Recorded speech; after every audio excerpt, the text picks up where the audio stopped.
And ever since then, I've not looked at cream eggs the same way. Fair enough. Hello and welcome to the Phil Shy podcast. I'm Peter Bell, and with me as always, the nice man called Dane Paddy Linton. Hello. Is it a different setup today, mate? We've got a desk. We've got a desk. Don't get used to it. I don't know why you get excited about a desk anyway. Probably can't even see it. Probably not even in shot. I feel like I'm getting interviewed. I feel like I should be telling you my 5-year plan just now. I don't want to know your 5-year plan. It involves a lot of gingies, put it that way. Jeez, can you pay for a mortgage in gingy bottles? That's what. Mate, Duns give you 60 pence back in a bottle these days, man. I've been What, saving. Duns? Aye, Duns. Are they Duns close Aid. though? No, Duns Juice. All right, okay. Duns Aid. They used to sell it in a van. I thought you meant like that place where schemers go to get their like funeral attire. Never mind. My Blockbuster shares are going through the roof as well. Fucking hell. How's your week been anyway, man? It's been good, mate. Busy. Starting a quiz tomorrow Yeah. with fellow ginger Jack Traynor. In fact, like, we'll give that a wee promotion now, actually. Come to we Blackfriars won't be pub able to do quiz. the first one based on this, but every Tuesday, Jack and Paddy are going to be hosting a quiz. And it's gonna so you'll be I'll be there, being the nerd in the corner. the Richard Osman. How's the prep for that going? Aye, mate. I've got some quiz questions you could potentially use if you've no. See, mate, this is why we keep you around, Pedro. Yeah, just that. Just that. Anything else? What's the freshers thing? Is that just to promote the quiz thing, or you said you were doing some shit with freshers? I don't know what I'm doing, mate. I don't write it down. And when I do, I write it in the back of fag packets and then throw it away. So I don't know, mate. You know more than me. I don't know why I asked you stuff about your life. Would be better just going by my own hunch. Right, so should we get into it then? Yeah, mate, let's get it cracking. So the case against Man City, 115 charges, has begun. Yep. I'll run through basically what City have been accused of. So it's spending too much money, which is news to me. Providing inaccurate financial information to the Premier League, breaching UEFA's financial fair play rules, breaching the Premier League's profit and sustainability rules, and failing to cooperate with the Premier League investigation. Yep. So, 115 charges. yes, and it's fine to say that this is what they've been accused of. I'm not saying they've done it or not. As Pep was very, very clear that weekend, you're innocent until proven guilty, which is always the defence of the innocent. Innocent until proven guilty. I'm a big believer in that, but I think you might get proved guilty, Pep. That's all I'm saying. As he uses a forklift to lift his wallet. I mean, to be in Pep's defence, one thing I will say is between 2009 and 2018. Yeah. His first season was like 2018. Yeah. So really, he's not been involved. Plus, like, isn't it, the managers so far done for it? Like, yeah. Even the managers before Mancini and all that, like, they're like the board are turning around going, "Do you want Robinho?" And he's like, "Aye." one of the things in it was apparently. They think it was Mancini and one of the players, they didn't declare how much they were paying them properly. Oh, really? Yeah, so Mancini might be slightly involved. That's like another club that will remain nameless. Yes, exactly. Paying how much for face papers? But also, it'd be really weird for an Italian to be involved in any kind of sort of money scandal Corruption, in football. aye, Like, nah. it's just very unlike them. So the hearing's expected to last about 10 weeks. Yep. But we won't get a verdict then. The panel then need to go away, deliberate, write up their verdict, which it's like 100 pages apparently. So Would you think it's a fair punishment? well, we'll get into this because they've come up with an idea for it. But like, so that's how long it'll take. It'll take till about Christmas to get the verdict done. Then they'll have to talk about it. So it'll be another little while before they actually release the verdict. And then Man City will appeal.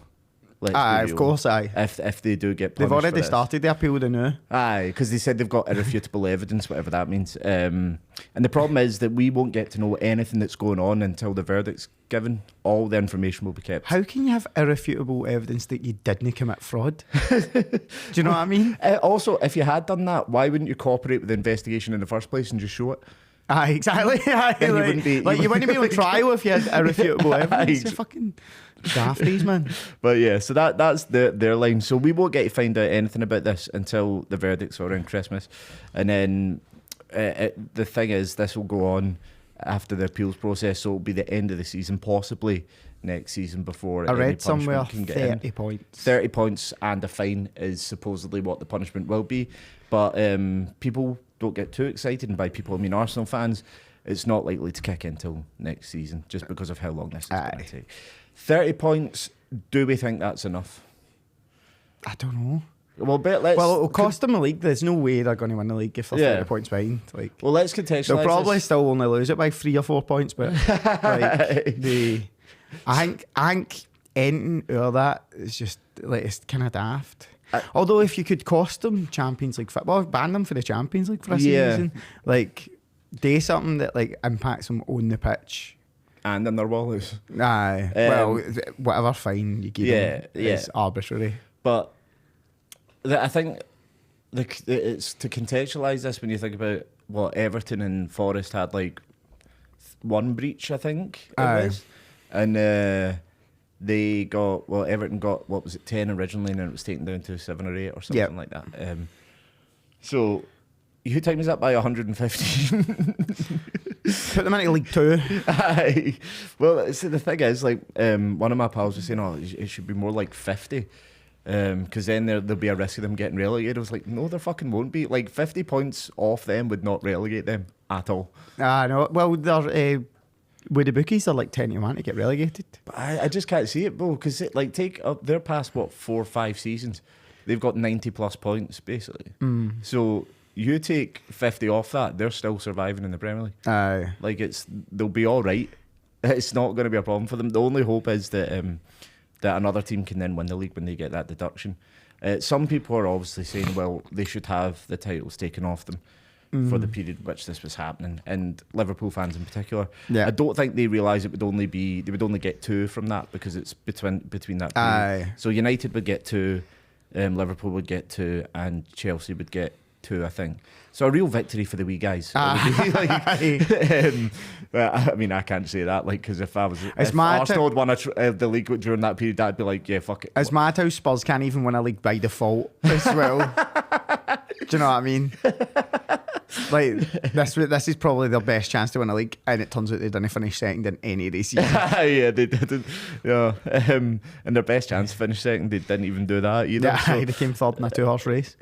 Tottenham fucking nuts. But anyway, no, I won't get into that. I'm getting out later. But so do we think they're going to get found guilty? I think so. Yeah. If there's any justice, to quote Lamar, if there's any justice in the world. Man City. I was desperately clawing through my memory banks there when you started that sentence going, who the fuck sang that again? Lamar at the Fame Academy. Fame Academy's Lamar. Legend. What a beat that is, by the way. Yeah, what happened to him? Because his fame from Fame Academy did not last long. Nah, nobody for Fame Academy. He was on Top Gear once, I remember. Was he? That. Yeah. David Snedden, Watson JD Sports. What a guy though, Snedden. Old Schnedders. What does this mean for Chelsea as well? Do you think they'll be shiting as we speak?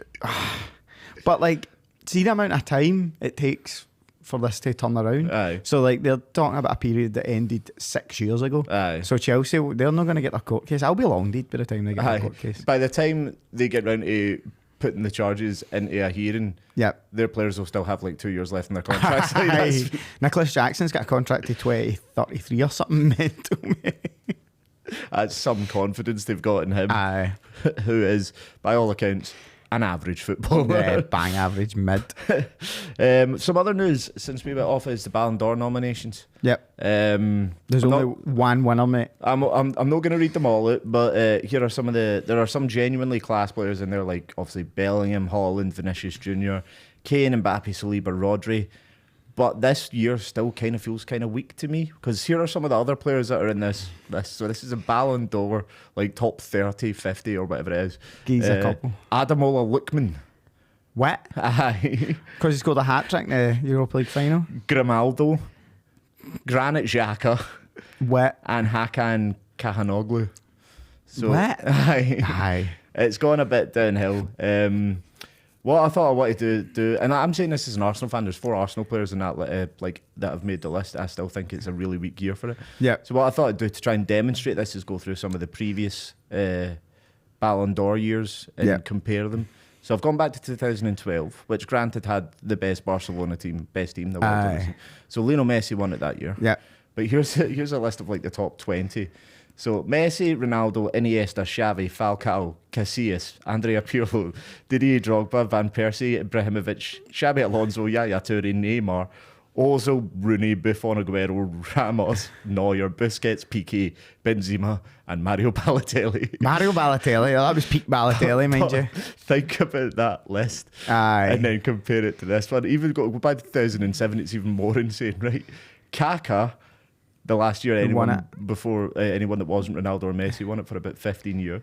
Ronaldo, Messi, Drogba again, Pirlo, Ruud van Nistelrooy, Ibrahimovic, Cesc Fabregas, Robinho, Totti, Canute, Ronaldinho, Steven Gerrard, Riquelme, Dani Alves, Inzaghi, Ribéry, Maldini, Buffon, Cech, Gattuso, Henry, Seedorf, Cannavaro, Eze, and Wayne Rooney, and Iker Casillas. Neil Andre Nguemo down No, Andre Nguemo, no. Fuck's sake.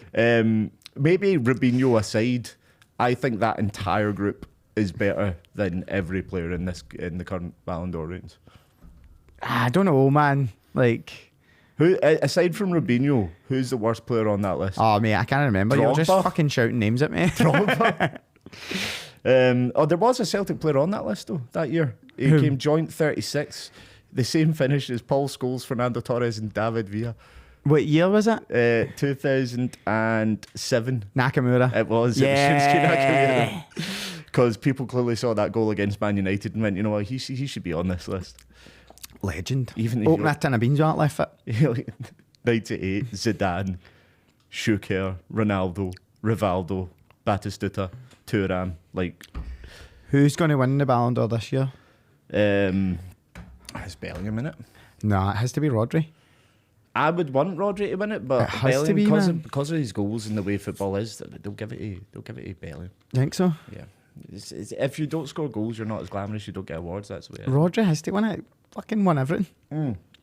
No, I agree. I think he's the best player in the world right now, but it's just the way football awards go, man. They give it. You know, think about it. Last time it was given to anyone that wasn't like a goal scorer of any kind, it probably would have been Maldini. No, Cannavaro won it when he in the 2006 World Cup.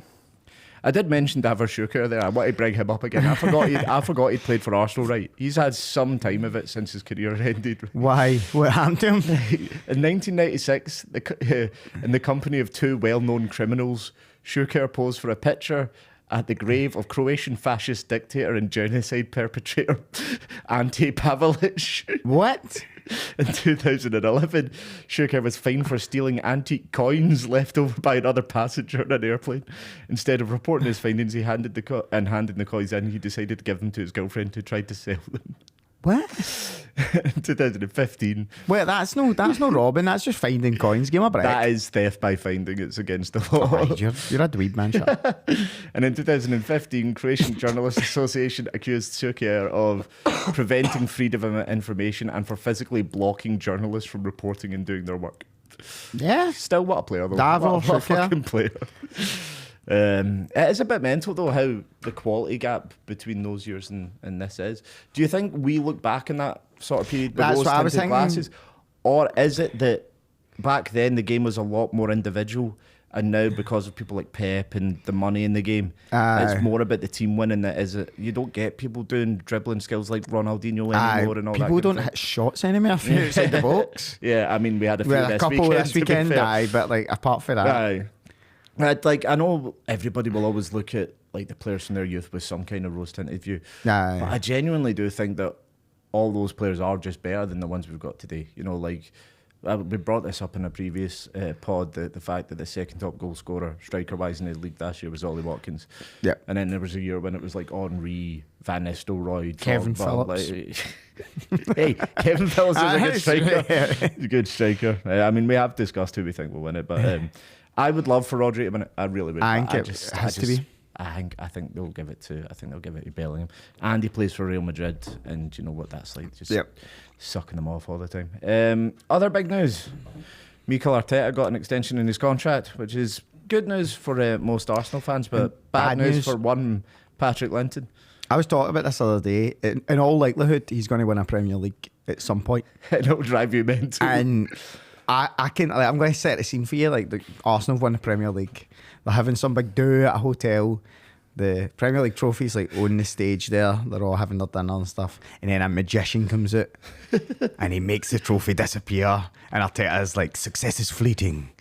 Just look inside your pockets and they've all got an ace of spades or something. Like, honestly, the guy's a fucking weapon. I hate him.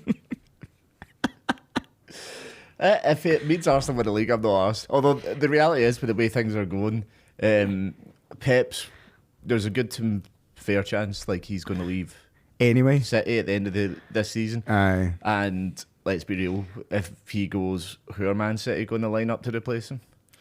Probably Mikel Arteta. I know, aye. And he'll probably go. Aye. So because he will want to win the league, so he will probably win the league, Premier League at some point, but it just might not be with Arsenal. Yeah, that's the unfortunate thing for us. The new deal makes him the second highest paid manager in the league after Pep Guardiola. Does it? Yeah. So a lot of people think that doesn't really make sense because this is still his first job. He's relatively new in managerial terms, really, but like, he's been about for ages. Well, this is his 4th season now. 2019, I think he took over. So yeah, he's been 5th. about for a little while now. But he's still new managerially, and it's still his first job. And obviously, he's only won the FA Cup and like 2 Community Shields. So people are like, does that justify being the second highest paid in the league? But he finished second the last 2 years. So this is not related to this, and I'm not asking this question with any sort of agenda. It doesn't represent my views. Come on. Is he the second best manager in the league at the moment? Probably. Okay, you heard it here first. Probably. Like, give me a name. Do you know what I mean? I can't think anything. Obviously it's different because it didn't really happen for him at Arsenal, but I'd say Emery's up there. Aye. The thing is, obviously with Klopp going, Chelsea have an even less experienced manager in. Than Arteta. Slot's brand new to the job. Tottenham have brought in a new manager, relatively new manager, in Ange Postecoglou, who's not really tested at Premier League level extensively. Yeah. So there isn't like a plethora of top level managers in the league. Sean Dyche. We all get fucking on him, so don't worry. Because obviously Pep's the best, and like in the league he's by a pretty big margin. Yeah. But the rest, it's like kind of they're all wee dafties. Ten Hag, man. Yeah. I mean. Yeah, I think fair enough. Like him being the second highest paid manager. I mean, it makes sense.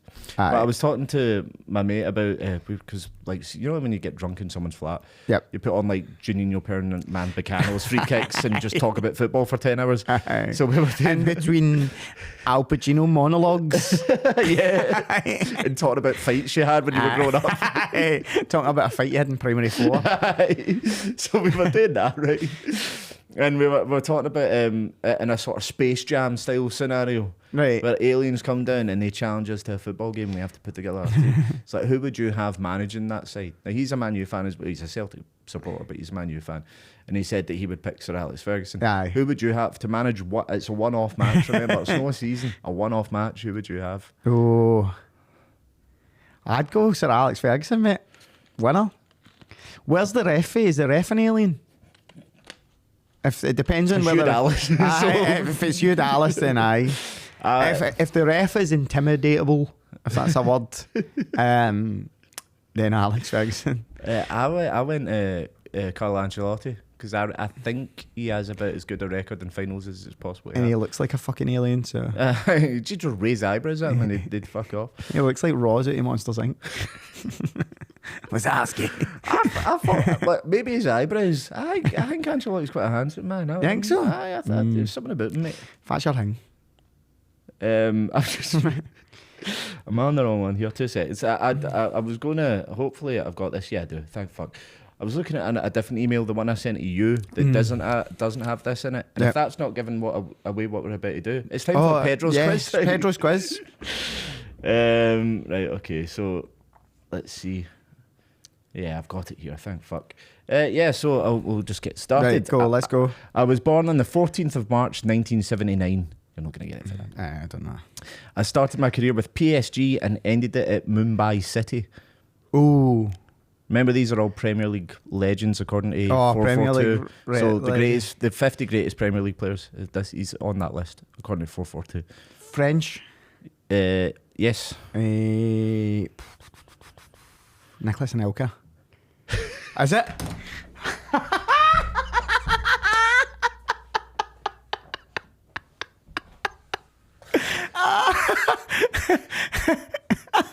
It's Nicholas Anelka. It's a Nicholas Anelka.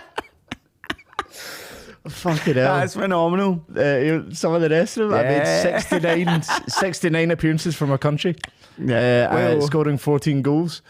Is that all he got? That's a poor return. I am joint third in terms of most Premier League clubs played for with 6. Yep. Including Arsenal, City and Bolton. West Brom. I'll get onto that. I won a Premier League and FA Cup double in 1998, won the Champions League with Real Madrid in 2000. I was sent home from the 2010 World Cup after reportedly abusing then manager Raymond Dominic, allegedly saying to him, "Go fuck yourself, you dirty son of a whore." Yeah, man. I was fined by the Football Association and banned for 5 games for making an anti-Semitic gesture while celebrating a goal for West Brom. That's right, yeah. And my full list of Premier League clubs is Arsenal, Liverpool on loan, which I forgot about, Man City before they were good, Bolton, Chelsea and West Brom.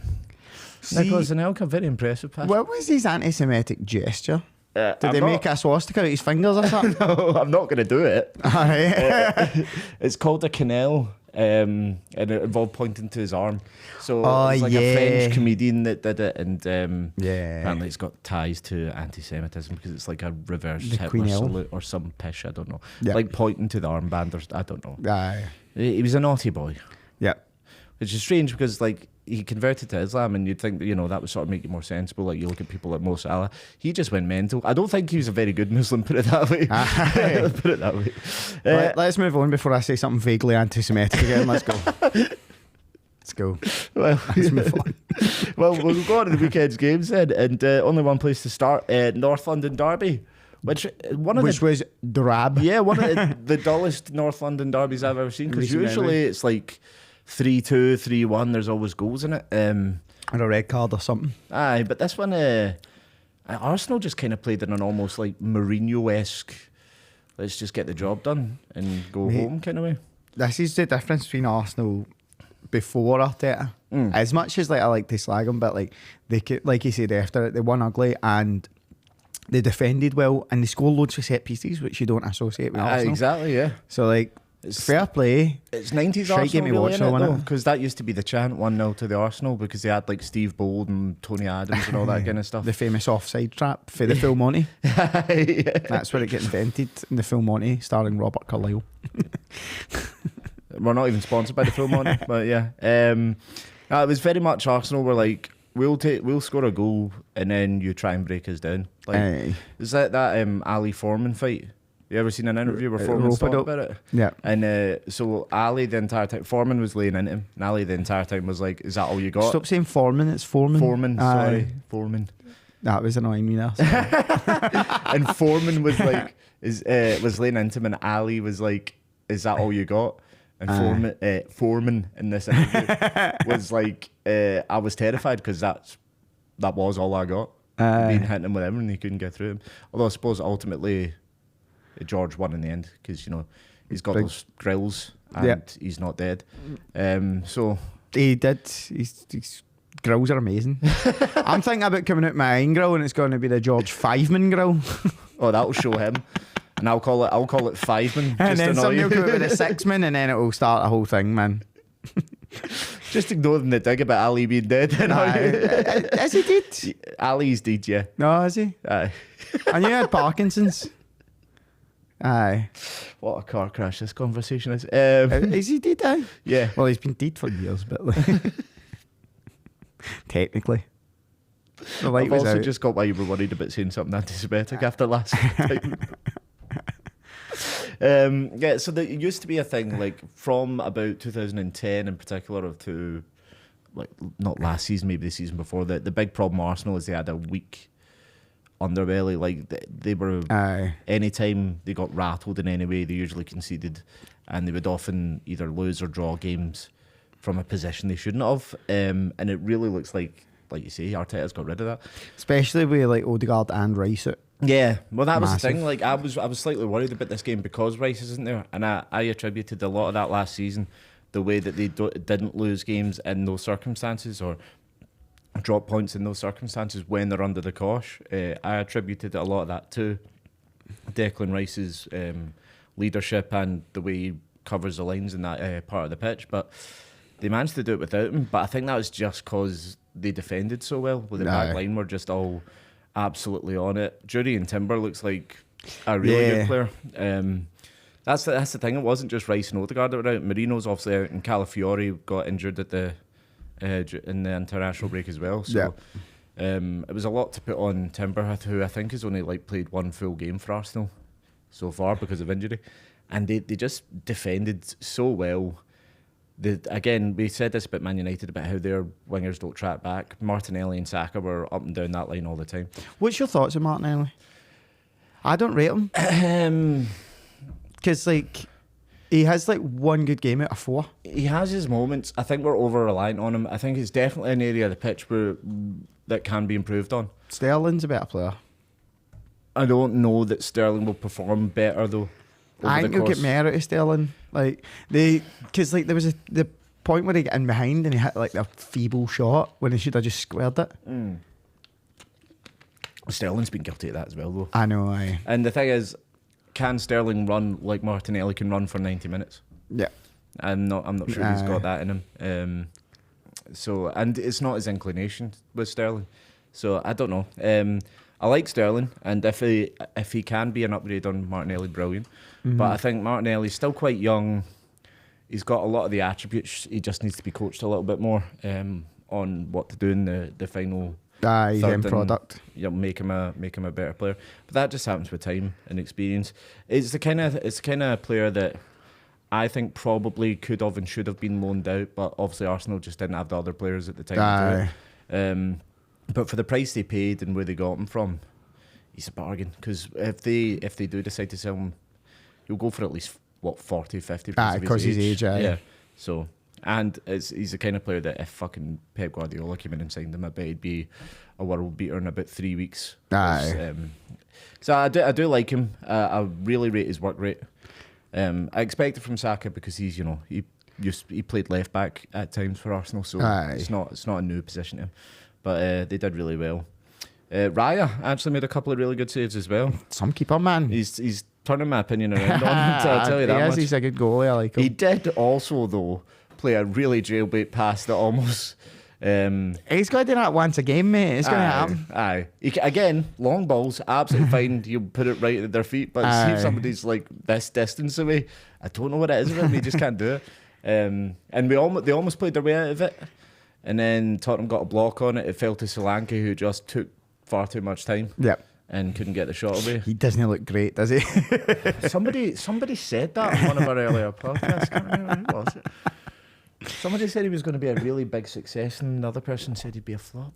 He doesn't look great. No, he doesn't. He does not look great. But somebody was saying this. It might have been Paul Merson, after the game.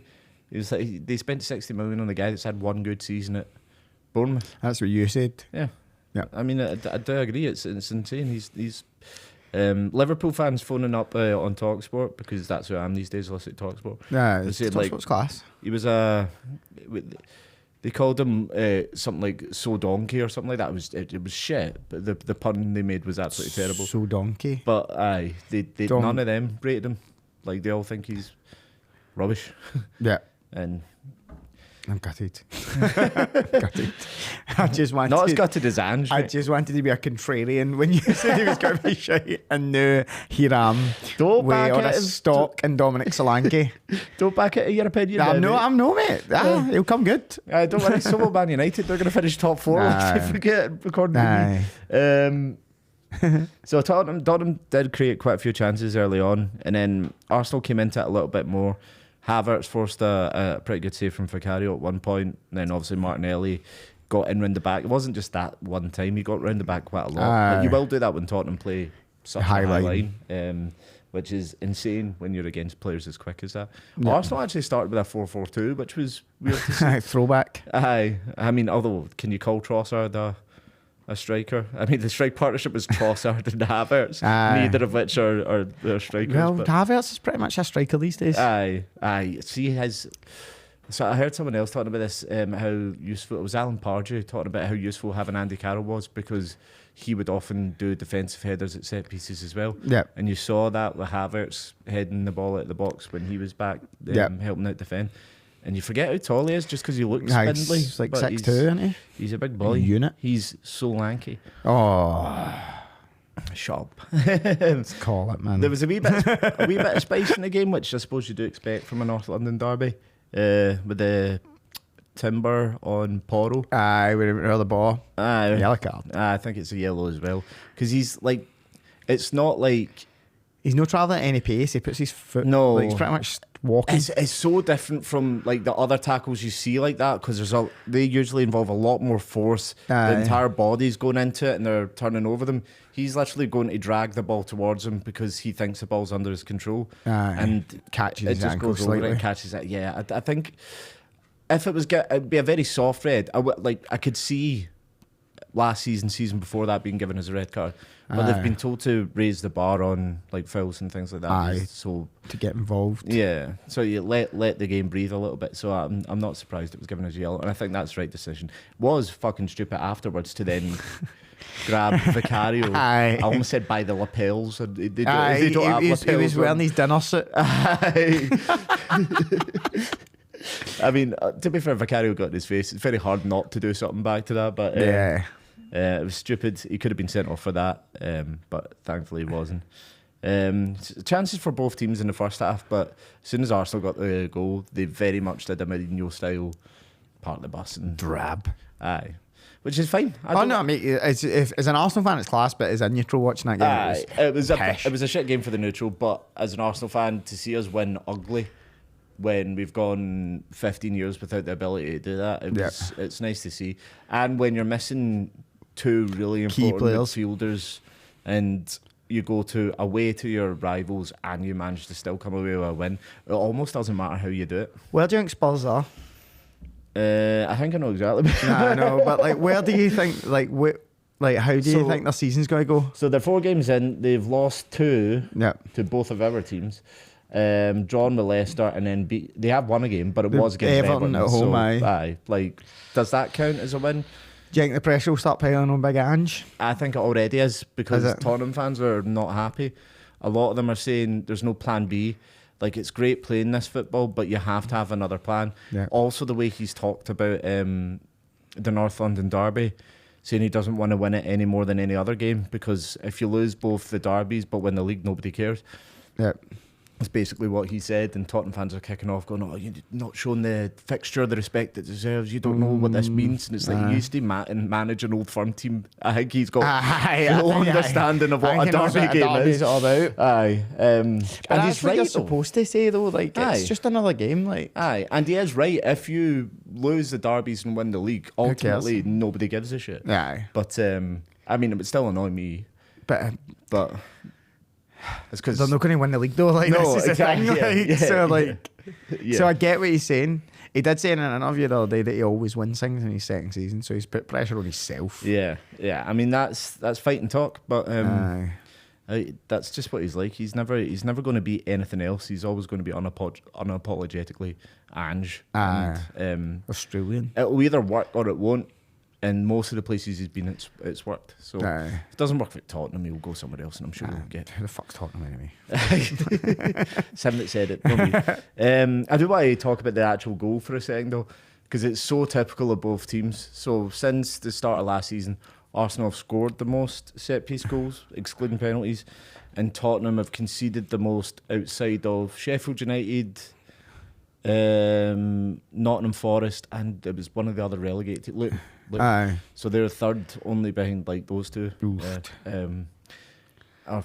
Three, sorry. And again, it was just so typical of that, because Romero gets it is a slight notch in the back. He does get a notch in the back. Aye. But you're a centre half. You're supposed to be able to solid deal with that, you know. And I think people have clearly spotted Vicario's really bad at coming out to collect crosses. Aye. Because Arsenal have done this consistently against Tottenham now. Score for corners all the time now. Flood the flood the 6-yard box, so he can't come out to collect it even if he wants to. Aye. And then just like the marking's terrible. Chaos. Yeah, because I don't know why they all like stand at the back post and then sprint round the front. Yeah. It's really weird to watch, but it works. It works. I think a better, more confident, more aggressive goalkeeper would just barge his way through and get the ball, but you do risk giving away a penalty these days if you're Plus, doing keeps it. getting his lapels caught in players' shoulders and stuff. They're a dynamic drag. It was a great cross from Saka though, and Gabriel scores his 15th goal since joining Arsenal. Decent. Yeah, he's the top goal scoring defender since he joined Arsenal, so it's pretty good. Certain Newcastle player won't be far behind by the way. I think he scored was it 18 in his entire time at Newcastle, so it's pretty good going. Fabian Schär, if you're not paying attention. One last note on this game I do want to say is Christian Romero still hasn't won a North London derby. How many attempts? When did he join? So it must be like 8. It must be about 8. Ooh. Rooney, that's all I have to say. He would smack fuck at you, by the way. You can fucking try, mate. He can try. Aston Villa, Everton.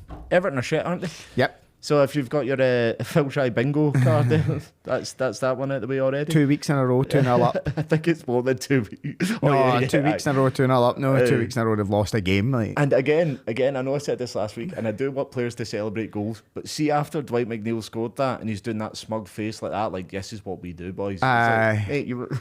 He's all like, bottom of the league, man, chill out. You're bottom of the league. You were 2-0 up against Bournemouth last week and lost the game. This is Aston Villa away. Yeah. And you're like, yes, this is what we fucking do, mate. It's like, you're asking for it, man. Everton started shit and they got lucky. Both goals were against the run of play. Yep. Aston Villa looked really, really sharp. Were causing a lot of problems. Had a lot of chances, and then just one break, and they managed to get defending for both the goals was a bit fucking minging, but it was their first shot on target that they scored from. It's a good finish from McNeil. Although I would say that I'd expect Martinez, bear in mind he's the best goalkeeper in the world, to do better with that. I love it. But yeah, no, I think like from that angle, he should be covering his goal a bit better. Because it wasn't exactly rifled in. It was a good finish, but you'd think if he was better positioned, he could have got down and saved that. McNeil's a class player, by the way. He is. He's a good player. The only player that I would take, like for Newcastle, out of that entire Everton squad. He wouldn't get in Newcastle's team. I know. Like, would be a pointless acquisition. No, I don't know, man. Like Newcastle, we'll get on to it when we talk about the Newcastle game. But I mean, he's not getting in that team over Barnes or Gordon or. Barnes isn't getting in that team. Full stop. You fucking just minute. We'll get on to that. We'll get on to that later. Don't worry. What was I going to say? Oh yeah, because it kind of boosted them though, because they got the second goal, which was a McNeil cross. So like he did really well with that. But the defending from that was just appalling. Yeah. Which again is another fucking bingo thing. Defending from set pieces, like because. Like Calvert-Lewin, obviously everything aren't doing well, but Calvert-Lewin is a good finisher, and he's completely unmarked in there. It's a free hit, even if he's not. Is he? Challenge him in the air for a header. Like, he's no, I don't say he's a good finisher. I think he is, man. He's got a decent goal scoring record when he isn't injured, which is all the time. He also went a spell like 22 games without a goal. We've all been there, Pat. We've all been there. What other dry spells, mate? Let's start going to that. Like even then he might still score, but you've got to challenge him for the header. I think they were just so in their head that he's offside, despite the fact there's a guy quite obviously behind them playing him on. It wasn't even that close. Once they went 2-0 up though, like Aston Villa just started cutting them open at will. It was like they took it personally. It's like oh, fuck, this is Everton. This is embarrassing. And so for the first Villa goal, I mean, Dini's got so much space. Like, it's a good pass out to him, but nobody's anywhere near him. Yeah. Don't know who the fullback was that was supposed to be in that position in that game. Probably some old geezer. Aye. I was just trying to think about it. Tony Hibbert. It was Tony Hibbert. It was Tony Hibbert. Age 48. Yeah. So nowhere near him, and then he's got the time. It's a great ball across. And I don't know what Keane's doing either. Like, because you think, again, we've said this before, crosses at the box should be Dyche defence's bread and butter. Yeah. And Keane's like, right, I've got this. Jumps up ahead, has no idea where anyone is around him, and all of a sudden, just Watkins comes in like fucking Leroy Jenkins, just heads it to the goal. 2006 World of Warcraft reference there. Only the best. He wanted it more as well. Aye. Pure leapt up like a big salmon. But like, that's your only job. Just fucking win the headers. And we mentioned this in a previous one. It wasn't last week, I think it was the week before, about people playing those sort of long over the top diagonal balls, like in behind Everton. And we pointed out then about how they just didn't deal with it all game. And the same thing happened again. Like, they just no way of dealing with it. In fact, for one of them, they did try. Harrison tracked back. But all he did when he managed to intercept the pass was play directly to Ollie Watkins. So funny, man. The gift that keeps on giving. Yeah, they really are, man. When can we talk about the screamer? Duran's. Watkins should have had a hat-trick there. He wasted loads of chances when he was on the hat-trick. But no, we'll go on to Duran. Because it was an absolute cracker from him. Mate, you don't see screamers anymore. I know. Like, people don't shoot for outside the box anymore. I know, you've been banging this drum not even all day, but all, like, for years. Mate. It's so nice to see it. Like, it's the bend on it, like, because see when they showed you that, it looked like a good goal when you saw it from the side, but see when they showed it from behind and you saw it just go all like that. Outside his foot. And the curl on it, because it looks like it's going dead centre and then it just bends right into the top corner, right into the stanchion. Right into the stanchion, mate. I'm bringing stanchion postage back, stamp. It was brilliant, man. Goal of the weekend, do we think? I would say so. Yeah. Barnes a close second though. Yeah, I really liked Barnes' goal. But Duran, he's in good form. He's had a good start of the season. And he's come on and came up with a few important goals already for Aston Villa. They're in 5th now. Good, decent start to the season. Aye. I'm looking forward to seeing them in the Champions League. I hope they'll do well. Well, not too well. Aye. Specifically on January 25th, I don't hope they do well. But I'll let you figure that out. But no, I think they'll have a European finish they'll take this season. Enjoy the Champions League, and then if you finish in the top 7, 8, I think they'll be all right with that, man. Aye. Just enjoy the season. Try and get an FA Cup or a League Cup. Try and win a piece of silverware. That'd be good for them. Aye. But aside from I like Villa a lot. Yeah. Last couple of years have been so good to watch. They got such a polite manager. Good evening. Good evening. I was wondering how long it was going to be before you said that. They got a good manager. They've got good players in every position. Because see, that's another thing I was thinking when Duran came on. So their forward line, they've got like Bailey, Diaby, Watkins, or Duran through the middle. You think, oh well, that must be the strongest part of their team. Then you look at their midfield and it's McGinn, Ramsey, and Onana. And you're like, oh, that's really strong as well. And then you look at the defence like Pau Torres, Carlos, Digne, and you're like, that's really good as well. And then they've got the best goalkeeper in the world behind them. It's like, they're just a really good team. Like, just a really, really good team. They don't have the depth. They're not going to be like challenging for a league title or anything like that, but they'll be sniffing about Champions League. Like when it gets down to the business end, they'll still be in it. Yeah, they look really solid, and they've got a good manager. And their fans have had a rough time of it over the years. So it's nice. It's nice for them. And also hearing a happy Brummie, it's just so unusual. Yeah, because of that droll voice. Aye, and because they live in Birmingham, it's unlikely to be. It's rough, man. To find joy. As for Everton, it's really bad for them, but I'd like to thank them because my pre-season shout of them getting relegated looks like the only one I'm going to get right. So, thanks, Sean. Thanks, Big Sean. Wolves Newcastle, have we chat about that? Oh yes, mate. Your boys are making a habit of this as well, getting results when maybe you haven't been on 10 best. Points, man. And they've not turned up yet. Third. They've not turned up yet. I mean, that's what you've got to do, man. You've got to just grind out the wins when it's not that easy. I watched it in work, and the boy was home with. I was screaming about the starting lineup, like why Harvey Barnes doesn't start. Like fucking Jacob Murphy, can we fuck? Maybe it's Willock's coming off the bench, and you're like, come on, man, like. Maybe with Murphy, maybe it's an element of the Martinelli thing at Arsenal. Because of the running he's capable of and the defensive work he's he's willing to do.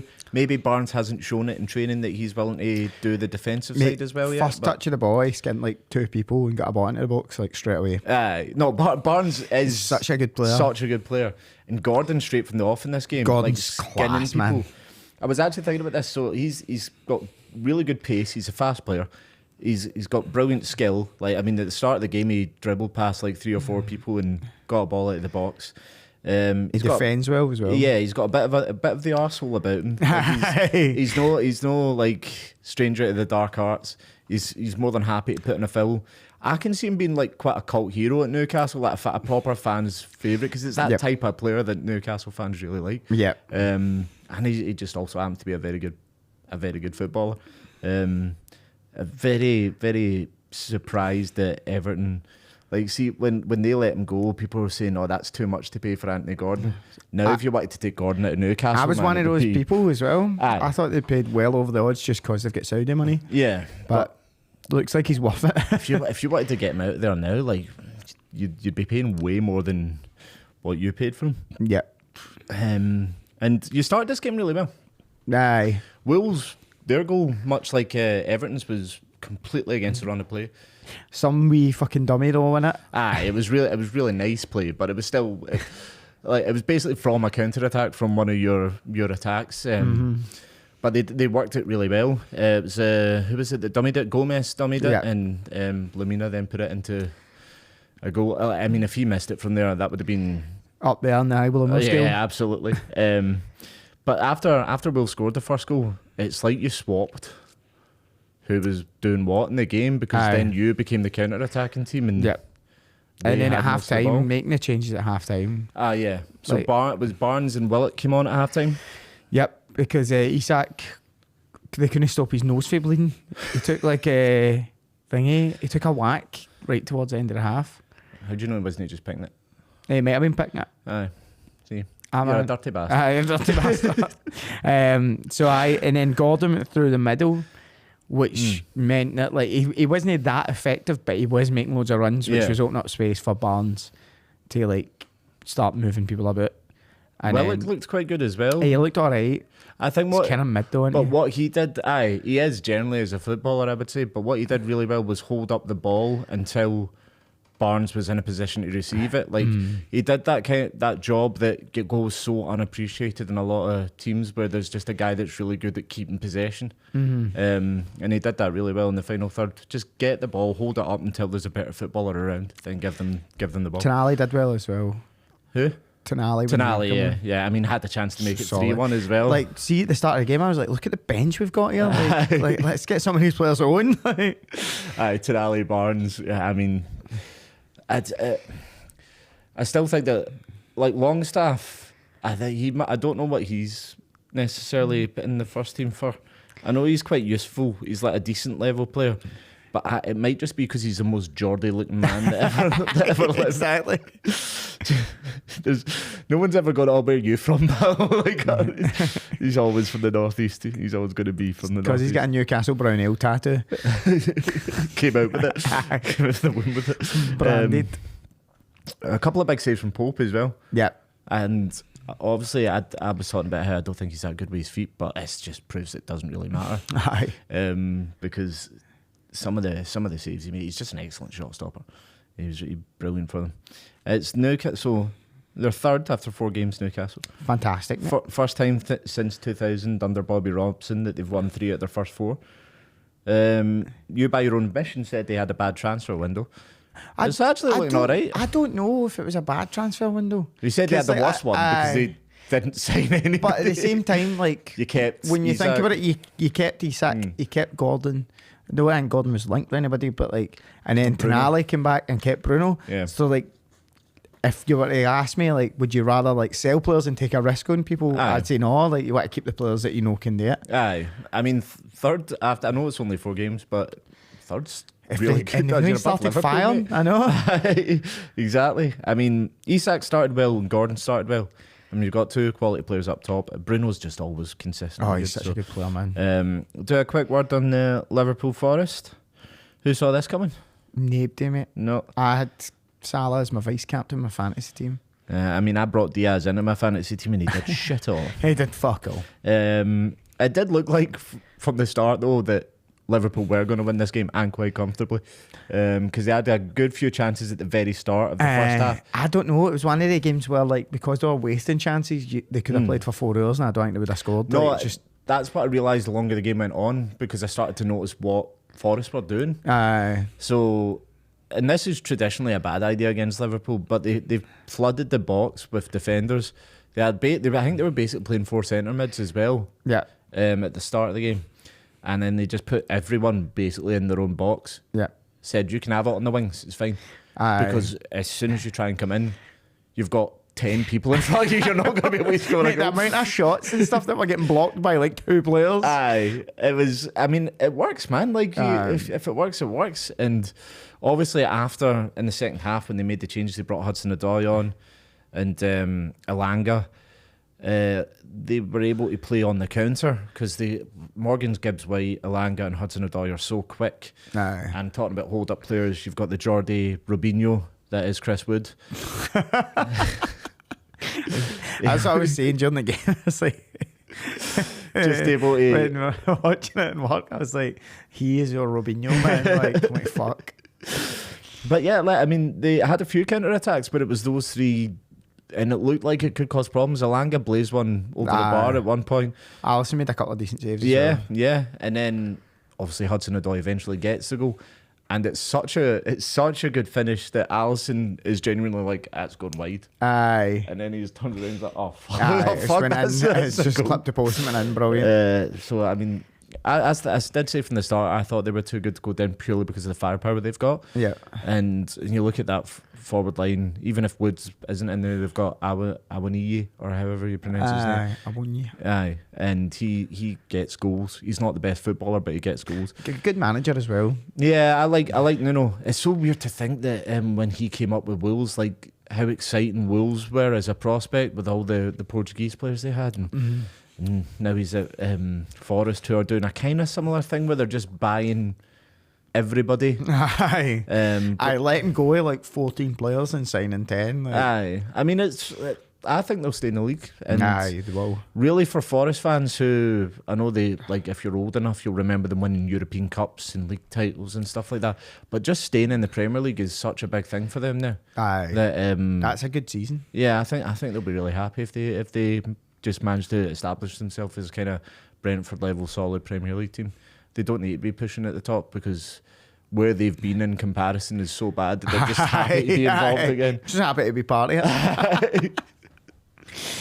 It's like a dog that's had like an abusive owner, and then it's just happy to be sitting in a room like, oh no, it's his class, mate. It's just nice not to get fags put on me, man. The other thing for this game, I saw Jack White was in of the White Mate, Stripes. he was wearing a nice Adidas top as well. Yeah, but he looked like someone's goth nan. He does, doesn't he? It's like if the guy from the Erasmus was like a grandmother from Bolton. Like, does Jack White white up? I mean, It looks like he's whiting up, man. It looks like he's going at it with Tipex before he leaves the house. We should stress what he means by that is, do you know the Gothic says he's not under the impression that Jack White is actually a black gentleman. Just no, so that's exactly what I'm saying, mate. That's exactly what I'm saying. He's whiting up. What about his sister? Meg. White, obviously. She's white. Okay. No, she's also whiting up. Is There's she? no way a white bird's that good at drums. That feels like it's racist I as know, well. but it's positive discrimination, so shut up. So you can't. So you can't. Shut up. So that's tax deductible, so... Aye, we're all good. We're all good. Tax deductible. So there's not more to say about that. Liverpool, they tried, they couldn't break them down because Forest just... Basically, it was kind of like they out-tacted them. I wouldn't, but... the only weird thing is it being at Anfield that they managed to do that. But I suppose because there's so much pressure on Liverpool to attack at that point, it left gaps at the back for them to expose. And some of the Liverpool's fullbacks aren't always necessarily the best at defending sometimes. Quick word on Man City Brentford as well, just to say Fucking Brentford, Holland, man. enemies of football, can't hold a 1-0 lead away at Man City for 96 minutes. Pathetic. I know this is like quite cliched, but did they score too soon? Yeah, they did. Yeah, 100%. They actually played well as well. You know, I know. like they created a couple other chances after that, but Holland, man. There was one, who was it? Where he should have shot and he just didn't. He tried to take it I past think it was everybody. Embuemo. Aye, Embuemo, aye. He And tried to... skin everybody. The first half was proper back and forth, even after like City scored. Got to give credit to Ederson for that pass as well. To Holland or Haaland or however you pronounce it.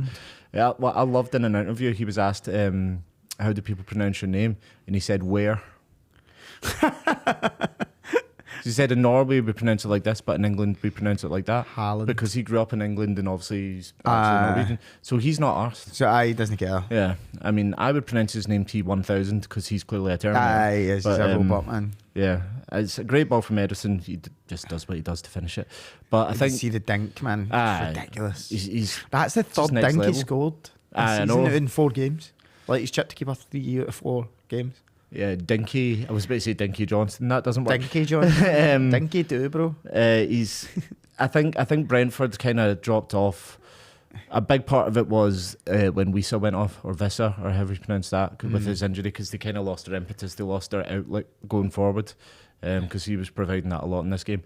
Brentford looked really good. They're sitting in 9th at this point, and I think they'll be quite happy with how they performed. Big Tam Frank said it at the end. He's like, if Man City are keeping the ball in a corner, then yeah, you've done a good job. That's a compliment. Pep at the end was basically like they could have won that game. They could have been 2 or 3-0 up. Like, if you do that away at Etihad, you've got to be happy, you know. It's a good performance. They can take a lot of heart out of it. Brentford will be fine. They're a solid Premier League team.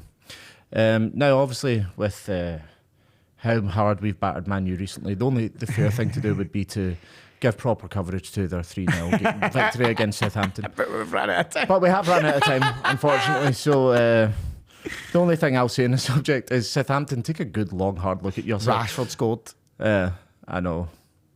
Bad day. Yeah, it's a bad day. It's a bad day. And you couldn't score a penalty against Anana. I know. Finger out Southampton. But anyway, we've got stuff we actually need to go and do because we have a life outside of watching football. Weirdly. So it's goodbye from Patrick. Goodbye. It's goodbye from me. Stay fresh, cheese bags.